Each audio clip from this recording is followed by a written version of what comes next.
Karibu sana. Welcome here. Welcome once again. I knew very clearly you'll be blessed largely and also widely. My thine, bila kupoteza muda na wakati, all my topic, it is in the book of Leviticus, starting chapter 10. Listen very carefully. Do not mourn when the wicked person is dead. Mourning the death of a wicked person is abomination and a disgrace before our God. In the book of Leviticus chapter 10, starting verse 1, back up at verse 6. There is children of a priest, his name was Aaron, Nadabu na Abihu. Wakaenda wakaleta moto ya kuingine katika madhabahu ya Jehova, ambayo ni kusema wakatumia nguvu zingine katika madhabahu ya Mesaya. Walipofanya jambo lile, moto ikatoka juu ikawachomea pale kwa madhabahu na wakakufa. Wakati yule Musa akiwa ameamrishwa na Jehova, akaambia wale makuhani wengine, do not mourn because of these guys. Usijaribu kulia, musijaribu kulia kwa ajili ya watu ambao wamenilaghai na nikawaua. Sasa sikiliza hapa. For example, hii nyang'au ilirepu mtoto na huku saidi za Masai Mara na huku sijui Naro. Hii tulikuwa tunaona news yesterday, juzi. Ikarepu mtoto aliyekuwa anaenda kufanya mtihani na ikamuua. Nyang'au kama ile tukiisika tuiue, tunafaa kuchinja busu tukule ama tunafaa kulia? Kuna watu wakikufa tunafaa tuchinje busu tukule. And I cannot be ashamed to say something like that. And I cannot also apologize. Watu wengine wakikufa tunafaa tuchinje ng'ombe tukule na tusherehekee, sababu tumeondolewa shida katika community, twehererio thĩinĩ wa rũrĩrĩ kana thĩinĩ wa itũra. Sasa Nabihu na Abihu wangeletea shida Israeli mzima sababu ya kuabudisha usaitani, lakini Jehova alipowaangamiza akasema na usijaribu kuwalilia. Haya tena sikiliza, in the book of Numbers chapter 23. Numbers chapter 23, usome uteremke hapo. Numbers chapter 25. Numbers 25. Numbers chapter 25 starting verse 6. Waisraeli wakaasi sana na watu walikuwa wanaitwa Wamidia. Magedharania muno, wakaasi sana. Jehova akaghadhabika na akapanga njama ya kuwaua wote. But all of a sudden kukatokea mtu mmoja hapo Numbers 25 verse 6. Akamuona Muisraeli akienda katika nyumba ya Mumidia kutenda kitendo ambacho ni kitendo cha userati. Akachukua mkuki wake akawanyemelea. Jamaa akiwa juu wakiwa wanafanya kile kitendo akawaduga na mkuki. Ikatokesea mpaka yule wa chini. Jehova akarespond immediately, akafurahi sana, akaambia Musa, nimefurahi kwa sababu ya hiki kitendo cha kuua waasi wawili. Maana amezuia ghadhabu na hasira zangu zisuke dhidi ya wana wa Israeli. Nilikuwa niue Waisraeli zaidi ya 1400, lakini kwa ajili ya huyu jamaa kuua waasi hawa wawili ametuma ghadhabu na hasira zangu zipungue, na sasa sitawaua. Na huyu mtu ameua hawa waasi wawili aongezewe mamlaka. Yeye na nyumba yake wataishi kuwa wabarikiwa na hakutawahi kosa kuhani katika nyumba ile. Sasa nikikwambia watu wengine ambao wametusubua katika community, wakikufa tunafaa tuchinje buzi tukule na tusherehekee, unaona kama ninasema uongo? Nimekuuliza swali mzuri sana. Mukora ambaye ako Githunguri anaua majamaa wetu wa bodaboda, anawanyaganya bodaboda, amesubua watu sana. Tukimshika leo tuue, tunafaa tucheke, si kwenda kulia ati Karaja amekufa. Some of these idiots, they deserve to be dead, and we have to celebrate when a wicked person die. We have to celebrate. It is not me, it is biblically, and that's why I tell you I cannot apologize because of saying such a thing. It is biblically. Do not mourn when the wicked person is dead. Nimekukutia Numbers 25 verse 6. Leviticus chapter 10 uteremke hivyo. Nabihu na Abihu wakauawa na Mungu. Musa akaambiwa, ambia wana wa Israeli wasijaribu kumon, do not mourn. So hata watu wengine wanatusumbua. Kuna watu wanafaa wakikufa tukule nyama, tuserekee. Na tulale the whole night tukiiba tukiambia Mungu ni asante kwa kutuondolea kisirani. Watu wametusumbua sana, mumetusumbua sana. Hamtaki kuona watu wakitenda mema. Kuna watu nimesema, wale waganga wanaturoga, wakikufa tunafaa tuserekee. Wale watu wanatusumbua hata kwa serikali. Ala, wandiko nini? Yeah, there is these people, wakikufa we don't have to mourn but to celebrate. Huwezi kuwa wewe ndio shida kwa community mzima. Sasa gunia mzima ya maidi ambayo inatoka 1000 labda 30, usikubali iharibiwe na kama hivi kamoja kachafu. It will destroy the rest. My theme or my topic, we don't have to mourn the death of a wicked person. It is not me, it is biblically. Kuna watu wakikufa, sisi kama watu tunafaa tuchinje ng'ombe tukule na tucheke. Yeah. We have to celebrate. Sababu ni shida tumeondolewa, na nimekupatia mfano mzuri. Huyu jamaa ama mtu aliyeshika msichana kule Transmara, msichana aliyekuwa anaenda kufanya mtihani, akalipo mtoto huyu na akamuua. Na kuuliza swali mzuri, swali rahisi na unirudishie. Mtu kama huyu tukishika tuwe, watu wa kijiji wanafaa kucheka ama wanafaa kulia? Sababu angeliendelea ama akiendelea kukaa uhai, atasika tena wajiko, atasika watoto wengine, ataharibu destiny. Tuassume huyu mtoto alikuwa asome, akuje akuwe jaji mkuu, asaidie watu na asaidie nchi. Sasa hii maono ya mtoto imezimwa na huyu mtu tukisika ama akikufa leo, na kuuliza swali hii na unijibu, tunafaa kucheka ama tunafaa kulia? Tumeondolewa shida katika community, tunafaa kucheka. In fact tukuchinje ng'ombe tukule the whole night tukiserehekeaga. Kuna watu wakitolewa kwa community, you don't have to mourn, you have to celebrate. Si vifo zote unafaa kulia. That is why nimekuwa nikiendaenda hapa social media, napatana na vitu mingi zinaendelea, mara mtu ameuawa. Siku hizi nilikuwa na huruma kitambo, lakini siku hizi sasa naachana nayo. Sijui amekufa kwa nini. Unajua the same Biblia imesema nitafikisia up to 4th generation. Shida ya mababa na mababa. Most of these things they are happening here. Some of them wanalipa. Baba yake ili apate cheo kwa serikali, labda alitoa watu kafara. Ili apate mali, alitoa watoto wa maskini kafara. Sasa akasoma. Sasa kizazi chake cha nne ndio hiki tunaona huku.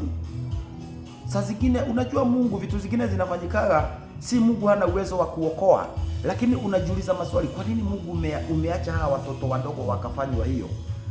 Sasa nikakuja kupata that revelation. Ati Mungu alisema nitafikisia up to 4th generation. Mambo mabaya unafanya leo, labda unaua watoto wa wenyewe ndio utajirike.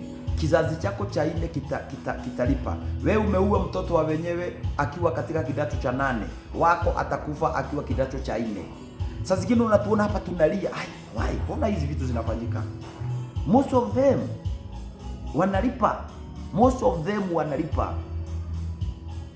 of them wanalipa. Nitafikisia up to 4th generation.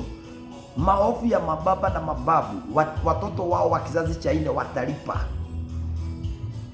Sasa zingine nikiona vitu strange zenye zinaendelea kwa social media, unaona ati sijui nyumba, ati sijui watoto wamechomwa. Nilikuwa na huruma sana, lakini sasa nimekuwa nikijiuliza, mbona Mungu uliachilia hii ifanyike? Si Mungu una uwezo, these are children. Mbona sasa nikapata revelation? Sasa zingine nyamaza, hata usicomment, hata uchukue na huruma, nyamaza. Everything happened with a reason. Chochote kile kinafanyikaga kwa sababu Mungu alikuwa na uwezo wa kuzuia hao. Lakini hawa labda unaweza pata ni kizazi cha 4 kinalipiswa. Sasa mzazi sikiliza, endelea na kufanya maovu sana, lakini ile shida unaletea watoto wako hujaiona. Hebu acha nikwambie wewe mtu, kuna hii mahubiri mnahubiriwa na mapasta wengine ati ukue kama Daudi. My friend, wacha nikwambie, nani anakuambia ati ukue kama Daudi? Daudi alikuwa anaenda anafanya dhambi, at the same time anaenda anatubu, Mungu anamsamehe. Nani alikudanganya? Hakuna mahali Daudi alihurumiwa. Soma Biblia.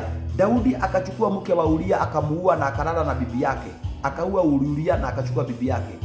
Biblia ilisema, unisikilize, upanga imepandwa kwa nyumba yako na haitawahi ondoka, na ubaya utatoka kwa nyumba yako.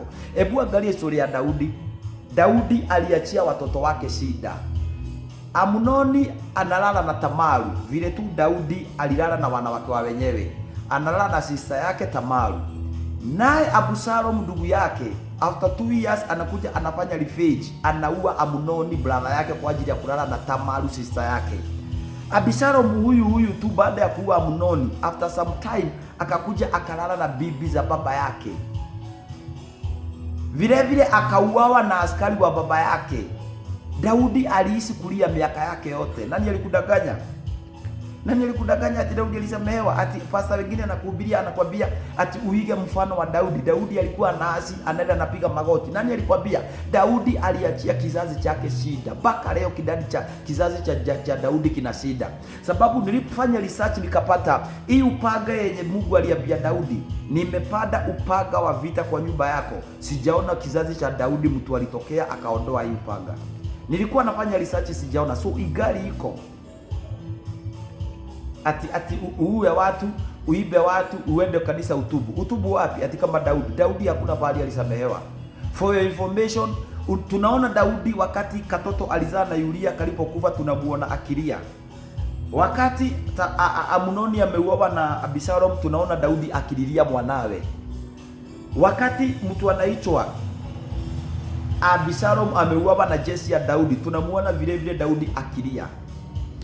Daudi maisha yake yote aliishi, hata siwezi taka maisha kama ya Daudi, siwezi taka. Ni maisha ya dhiki, aliishi kulia, despite ya kuwa mfalme, despite ya kuwa na vitu, maisha yake yote aliishi kulia. Kila wakati nikisoma Biblia napata Daudi analia. Sasa nikasikia hiyo revelation, pastor wacha kusida ukihurumia vitu zingine. Most of them they are paying their dad's iniquities. Sasa mzazi fikiria vile unafanya. Mzazi fikiria vile unafanya. Si fikiria vile unafanya. Nimekuambia hivi, hata kuna watu wengine hata hapa social media wamekuwa shida kwa watu wanaosaidia watu wa Mungu. Wakikufa tunafaa tusherekee. Wakikufa tunafaa tusherekee. Na nimemaliza. Ukisikia nimehubiri vibaya, enda kwa yule anahubiri vizuri. I am not here kukubeberesa. Niko hapa kukuambia the fact and the only the truth. Sida mambo yenye unafanya hiyo watoto wako kizazi cha 4 kitalipa. Ile shida utaachia watoto wako, my friend, wacha nikwambie, endelea na kufanya ujinga. Lakini kizazi chako cha 4 kitalipa. Hiyo kitalipa. Ukiwa kwa kaburi utaachia kizazi chako cha 4 shida yenye hujaiona. Niko na testimony ya mtu wako pahali kunaitwa Nakuru, na nilisema sitamwambia. Huyo msichana wake aliniambia kwetu hakuna mtu anaolekaga. Mama yangu ni mtu mkubwa sana kwa kotu. Kotu ni ya hii ilikuwa social, hii mambo ya walimu. Ni mtu mkubwa sana hizo ofisi. Lakini hajui chenye kinakulaga watoto, wasichana wake hawaolekagi. Hajui. Wasichana wake wote amewasomesha, ako na wasichana 3. Hajui. Lakini huyu msichana nikaona hata nikimwambia hajakomaa, hata nielewa. Shida ni mama yake. Hizo mamlaka ako nazo, shida ni yeye. Ana vitu zake zenye sasa zinaadhibu watoto. Ana vitu zake zenye anatumiaga kupata hizo macheo, from mwalimu, from sijui wapi mpaka ofisi za juu kule. Shida ni mama yake. Graduation akona kama 10. Lakini unaona shida yenye alifanya, akaendea vitu zake ili akuwe mkubwa. Ile shida inaanza kukuaffect familia yake. Wamejaribu, baba yao amejaribu. Huyo msichana niliongea na yeye sana. Baba yao amejaribu sana kurudi paka kwao kupeleka mabuzi, lakini shida si huko. For your information, wacheni niweke history clear. Sababu mnaonaga tu mambo mnafikiria ni kucheza. Ni msichana nilikuwa na dating, nilikuwa nataka kuoa. Msichana yule nikawa tu mimi siendagi kienyeji. Nilipoingia paka lini ya roho kuuliza kwao kuna namna gani, nilipewa story kubwa sana nikastuka. Sasa nikapitia kwa bali kwa George Dave, vile tu mnaongeaga pale hii nini, nikapita bali. Nikamuuliza hii na sister yako nini, nione kama ile information Mungu ananipatia kama inaingiana. Haya, akaniambia sister yetu mwenye yako firstborn alipata mtoto akiwa shule, hajaioleka, hata moms amekuwa. So yule demo alikuwa ananiambia, by the way, mimi hata ukikuja kwetu nitafurahi sana juu mama amekuwa akituambia kwa nini hatumletei wa baba, kwa nini hatuoleki. So huyu mwenye nilikuwa na date alikuwa lastborn, na alikuwa lastborn na alikuwa na miaka 31. Sasa firstborn amesoma, ni mtu wako sawa sana, ako pesa, ni daktari. Secondborn the same thing, ni mtu wako sawa. Thirdborn pia ni mtu amesoma. Huyu nilikuwa na date, nilikuwa nataka kuoa, lakini Mungu nilisikia nikiambiwa uko hawaolekai. Nikaingia dipa kutaka kujua shida ni nini. Hapa ndipo Mungu aliniambia ni mama yake, ana vitu zake, alifanya 1 2 3. So msichana yule ni kweli nilikuwa nimempenda, nikaona hapa hii ni shida. Na sababu already Mungu ameniambia, so msichana aliback plank. Akashindwa ni nini kimeendelea. Tulikuwa tumeenda vizuri, nikamtoka, nikamwepa, na nikaona sitamwambia sababu. Na usisahau wakati ilienda nikaharibu hiyo line, aliniandikia message, akaniambia another heartbreak. Akaniandikia message nyingine, akaniambia ameruhusu sababu hajui ni nini kimenafanyika maisha yake. Yeye amekuwa kidate mtu anaenda anaachwa. Aliniambia mimi nilikuwa karibu wa 10 kumdate akiachawa. Sasa nikaona thank you God. Sasa nikijiengage na doa kama hiyo, ni kweli kwao ni watajiri, wako na pesa, msichana amesoma, lakini mimi siangalia hizo vitu. I don't look those things, sababu niliona past itakuwa na shida, future itakuwa na shida, kutakuwa na shida kubwa sana future. Sasa msichana hakujua ni nini iliendelea, lakini sasa nikaona huyu nikimwambia, na vile nasikia amependa mom, unasikia saa zingine anakutumia message na kuambia tunaenda graduation ya mom. Akijua shida yao ni mama yao, hiyo nitaleta vita kwa familia. So ikabidi mimi nyamaze tu na ikue hivyo. Sasa sikiliza mzazi, fanya vitu unafanya, lakini shida yenye unaleta kwako hujaiona shida. Juu hata mzazi kama yule nikitaka kumsaidia, usaidizi wake ni moja tu, aende atoe zile vitu alichukua na confess na atubu na aokoke. Sasa mtu kama huyo hawezi kubali vitu kama hiyo. So wacha watoto wake wazidi na waadhirike hata uzao wa 4. Ndio nimekwambia nyinyi mna shida. Shida ya watoto ni yeye. Na sasa hata ukienda umwambie ukweli ataanza vita. Hata atakuitia askari aseme unaharibu wa kwake. Unaleta message za kuharibu kwake. So unamwacha akuwe na shida zake. Ziendelee mpaka 4th generation. That is why nimekuja kukuambia ukweli. Watu hamtaki ukweli. Hamtaki ukweli. Yeah, but mimi nitakwambia ukweli. Mzazi, hizi vitu unafanya inaweza kosa kuaffect wewe, lakini your 4th generation iko affected. Nimekuambia wacha kuiga mfano wa Daudi. Hiyo sasa kuhubiria ati uharibu utubu. There is nothing like that. Daudi hakusamehewa. Anyway, my theme was this. Don't mourn when the wicked person die. That is all. God bless you. We shall talk again.